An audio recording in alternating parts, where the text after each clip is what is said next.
But first, Australia today failed a moral test.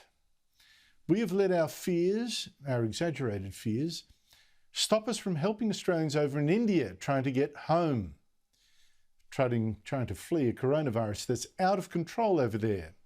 And I wonder, is this really who we are? The Morrison government has already cut flights of Australians returning from India by 30%. And two premiers today, Queensland Anastasia Palaszczuk and West Australia's Mark McGowan, then said, well, not good enough, stop all flights. Other countries are suspending these flights. We're not going to be out of kilter with these other flights. It's a temporary suspension. The numbers of infected people are growing simply because of what's occurring in India. The Commonwealth is looking at suspending flights out of India, which is a good thing. And this afternoon, the Prime Minister did just as they suggested, slammed shut our doors. Today we agreed, in addition to the measures that I announced after the last National Cabinet meeting, to pause direct passenger flights between India and Australia until the 15th of May. What a sad call, almost shameful really. Now look, I get it and I expect it's going to be popular because Premier McGowan is right about one thing. India is the epicentre of death and destruction when it comes to this virus. And look, you have a look, more than 350,000 people a day are getting sick over there. People are literally dying on the streets because hospitals are running out of everything, including beds and even bottles of oxygen. I get maybe around 50 calls every day. Somebody's asking for beds, somebody's asking for cylinders, somebody's asking for drugs. We don't have anything. Particularly in the capital, New Delhi, patients being brought to hospitals are lucky to get treatment, even in the tent hospitals that have been set up, in this case in a car park. So many people are dying of the virus, nearly 3,000 people a day, that makeshift cremation sites have been set up in what seems to look like, well, pictures from hell. So, I get why Australians might think, why take the risk of having people sick with this virus fly from India to Australia? Why fly in people from India when so many come in infected? Another 4 travellers returning from India to Perth, sick on the latest flight. I've just been advised at this morning's emergency management team meeting that 78 of the 79 passengers on this flight had been in India recently. Our expectation is the number of positive cases from this group of people will grow and potentially grow significantly. In fact, one recent flight from India to Hong Kong set a record for infected people on board. 47 of the 188 people on that flight infected. Now, yes, we have indeed had a jump last week in returning passengers infected with the virus. Went up from 90 to 143 in a week, mostly because of people coming back from India. In fact, 95% of the people in the Northern Territory quarantine facility who are sick from the virus are from India, according to the Prime Minister today. And this type of a pause arrangement will give particularly the facilities up in the Northern Territory and New South Wales the opportunity to ensure that they can deal with the infection cases that currently exist in hotel quarantine and then enable us to step off from a stronger position in a few weeks' time.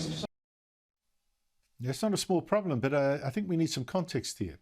143 travellers now infected, but last year we were at one stage getting more than 500, 600 Australians infected every single day.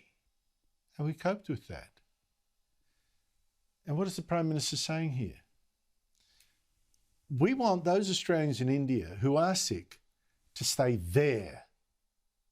You've seen the footage from Indian hospitals. We want them to stay there. Now, I know Premier McGowan is absolutely right that we should not have let so many Australians go to India for weddings or funerals or work, only to now want to come home. In fact, we still have 30 Australian players and staff over in India playing in the Indian Premier League, even after 3 of them decided to come home. I don't really want to be here. Like the stress is too much. I want to get home before I get locked out. So let me repeat, yes, I get the fear and I get the argument that these people took the risk to go India. Why should the rest of us take the risk of taking them back?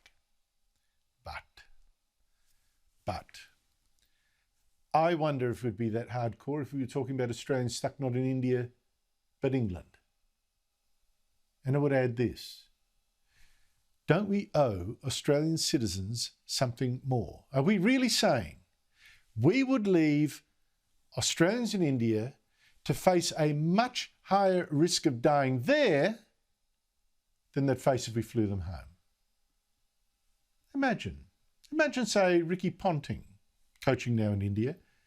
If he got sick, are we really saying, Ricky, go take your chances now with the hospital in India, not coming home. We don't want you treated here.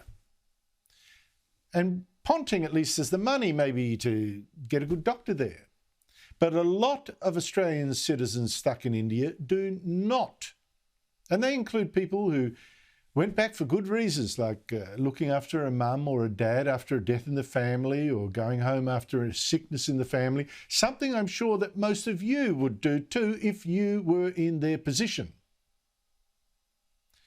Now, if any of these Australian families now get sick from this virus, how will we feel? How will we look now that we've shut the door on them and they're forced to beg for a bed at some hospital in India that doesn't even have oxygen?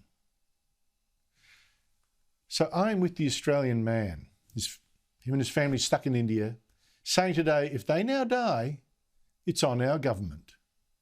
My question to the PM is, will he take the responsibility of me and my family? And come on, people. What really is the risk of bringing these people home? In the past 6 months, there have been 140,000 people returned to Australia.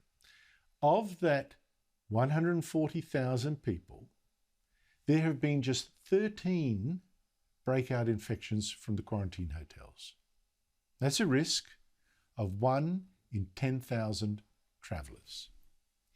And so far this year, longer than this year, not a single Australian has died from an outbreak from these hotels. Not a single one. Each time there's been a breakout, our contact trace has been right on top of it. And what's more, I hope we've learned lessons from those breakouts.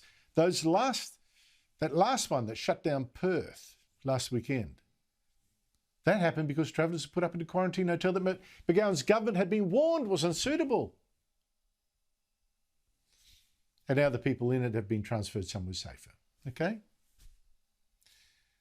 Plus, there's other sensible steps we can take to protect ourselves and still help people, Australians, stuck in India. McGowan himself wondered why some of those steps that we've been promised haven't been taken already.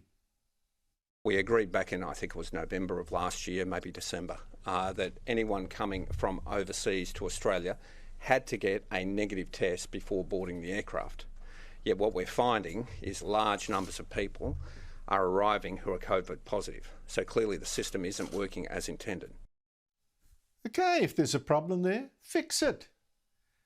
But surely we do not leave Australians behind. We do not leave them in what this very same Premier calls an epicentre of death. Is that really the country we've become?